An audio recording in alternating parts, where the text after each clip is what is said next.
শুভ সকাল বন্ধুরা। আমার একটা ছোট্ট মিনি ব্লগ তোমাদের সাথে শেয়ার করছি। তো আজ কদিন আগেই তো চন্দ্রচূড় গিয়েছিলাম, আমার ব্লগে তোমরা দেখেছো।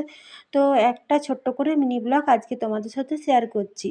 তো বাইপাসের রাস্তাটা কিন্তু খুবই সুন্দর, যেরকম রাস্তাটা সুন্দর সেরকম চারপাশটা কিন্তু খুব সুন্দর বাইপাসটা। আর এটা তো আসানসোল বাইপাস, তো তোমরা জেনেই গেছো এতদিন। আর আসানসোল বাইপাস মানেই বাবা চন্দ্রচূড়, তো সেই মন্দিরে আজকে আমরা এসেছি। আমরা কিন্তু এখানে কোনো রকম পুজো দিচ্ছি না, কারণ আমাদের এখনও 1 বছর, শাশুড়ি মা মারা যাওয়ার 1 বছর কমপ্লিট হয়নি, কালাছুতের জন্য পুজো দিতে পাবো না। কিন্তু পুজো দিতে না পেলেও বাবাকে তো দর্শন করতে পারবো, সেটাই অনেক। তো আমরা বিকেল বিকেল এসেছি, আমার বান্ধবীর বাড়িতে অ্যাকচুয়ালি এসেছিলাম, সেখানে প্রসাদ টসাদ খেলাম। তারপর সামনেই যেহেতু বাবা চন্দ্রচূড় মন্দির, তো দুপুরবেলা একটু ফাঁকা আছে, তো ওইখানে বাইরের থেকে একটু দর্শন করলাম, বাবাকে প্রণাম করলাম। আমার ছোট্ট মিনি ব্লগে তোমাদেরকে আসানসোলের বিখ্যাত বাবা চন্দ্রচূড়ের মন্দির তোমাদের সাথে শেয়ার করলাম। কেমন লাগলো বন্ধু অবশ্যই কমেন্টে জানিও।